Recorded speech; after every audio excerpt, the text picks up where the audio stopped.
Quand les fous opèrent sans aménagement, c'est la politique du pire mais qui gagne là du terrain, de quoi attiser la haine entre les peuples orchestrée par ces politiques. Mais pour quelles raisons? Et surtout, à qui profite le crime? Depuis quelque temps, nous avons constaté que les autorités congolaises du Congo-Brazza se prêtent à un jeu plus que dangereux, qui pourrait mais se retourner contre elles. Que cherche-t-elle? Mais par ces crises récurrentes, plonger l'Afrique centrale dans un chaos mais sans précédent. À l'image de l'abîme de l'histoire. Mais quelle misère! En commençant par titiller le plus proche voisin, en espérant lui faire perdre son self-control. Non, je crois que le jeu n'en vaut pas la chandelle. On cherche simplement à pousser la République démocratique du Congo à la faute, afin de déstabiliser la sous-région. Des mesures de représailles, bien entendu, s'imposent à l'encontre de certaines autorités congolaises qui cherchent par tous les moyens à provoquer un fait sans précédent, un état de conflit entre les peuples congolais, peuples voisins, peuples siamois. Nous ne devons pas leur donner là du grain à moudre. À ceux qui n'attendent que cela. Voilà que les politiques sont devenus, mais le côté obscur de la nature humaine. Qui sait, il se peut que ça ne soit que la suite logique du déroulement de ce plan macabre que nous redoutons tant.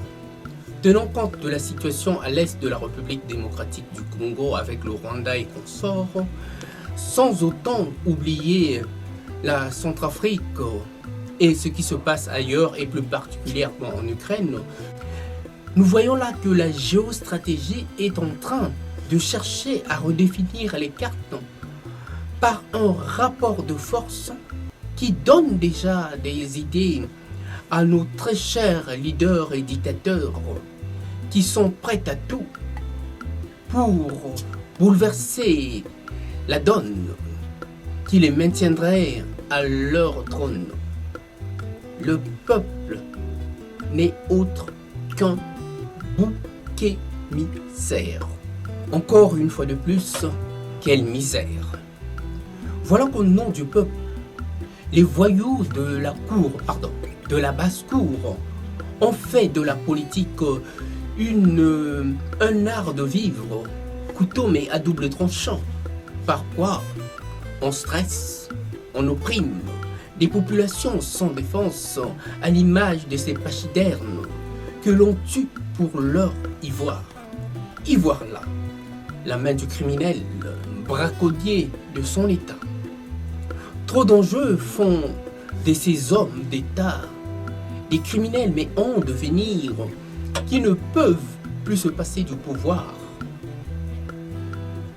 et souffrent là d'une schizophrénie qu'ils ne soupçonnent. Mais comment peuvent-ils soupçonner tant qu'ils sont plongés dans l'ivresse du pouvoir? Mais comment donc peut-il les percevoir tant qu'ils sont dans la névrose de la patte du gain? C'est pas de gaieté de cœur que je tiens ces propos qui s'adressent mais à des gens qui sont là censés de veiller sur la bonne cause, et voilà qu'ils font tout le contraire. Voilà des gens qui ne peuvent se passer du pouvoir et ne perçoivent même plus de ceux dont ils souffrent. Oui, la politique, par ces hommes à l'ego trop surdimensionné, sont en train de nous exposer pour mieux sans doute nous jeter mais dans la gueule du loup. Les peuples doivent aller à l'encontre de ces politiciens belliqueux qui ne voient pas plus loin que le bout de leur nez.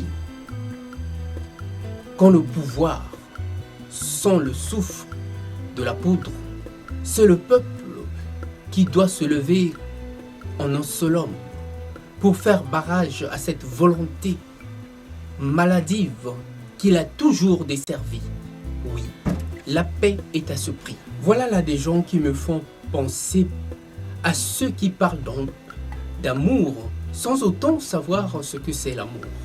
Ne laissons pas à ces gens-là l'illusion de croire, ne fût-ce qu'une seule seconde, qu'ils sont l'alpha et l'oméga, mais plutôt qu'ils ont tout à craindre d'un peuple qui n'a plus rien à perdre. La crise entre le Congo-Brazza et le Congo-Kinshasa relève plutôt de la provocation pure et simple des autorités congolaises, sans doute afin de plonger la République démocratique du Congo dans une escalade qui serait là que du pain béni pour un Paul Kagame et ses acolytes qui n'attendent que ça pour rebondir. Qui sait, peut-être que c'est là le déroulement normal des choses qui ont été déjà bien planifiées d'avance. Nous devons tout faire pour contrer là ces plans macabres. Tout faire pour déjouer ces opérations de sabotage planifiées d'avance par ces métronomes plus lucides serait là leur montrer leur insuffisance intellectuelle par l'approche qu'ils peuvent avoir des choses. Si eux, ils sont prêts à tout brader au nom de leur parcelle de pouvoir, nous sommes aussi prêts à tout contrer au nom du bien-être des populations qui ont tout à perdre, au nom d'une géostratégie qui ne nous a guère servi depuis. Nous combattons là aujourd'hui ces despotes qui sont la cause de tous nos malheurs, en surgissant là où ils ne nous attendent, bien malgré qu'ils aient fait de l'argent un véritable opium du peuple, par quoi ils ne cessent de nous acculer. Mais vous savez, l'injuste souffrance finit toujours par provoquer l'éveil d'une conscience de tout un peuple, si il ne tombe pas dans les travers de l'histoire et de toute cette démagogie. Voilà pourquoi il est important que la démocratie soit le garant d'une nation, tant qu'elle dépend du peuple et non d'une classe politique ou d'un parti qui le remplace dans des circonstances pas toujours catholiques. Voilà les dérapages qui témoignent d'un état de non-droit où le peuple est livré à ses geôliers et au saut d'humeur de ceux-ci, aux représailles parfois imprévisibles et injustes des victimes. À nous de prendre conscience de ces pratiques qui vont à l'encontre du bien-être des peuples et de par le monde. À nous de faire bonne fortune de la raison qui nous guide. À nous de montrer à ces voyous de la basse-cour qu'ils n'ont pas toujours le droit de citer sur nos aspirations.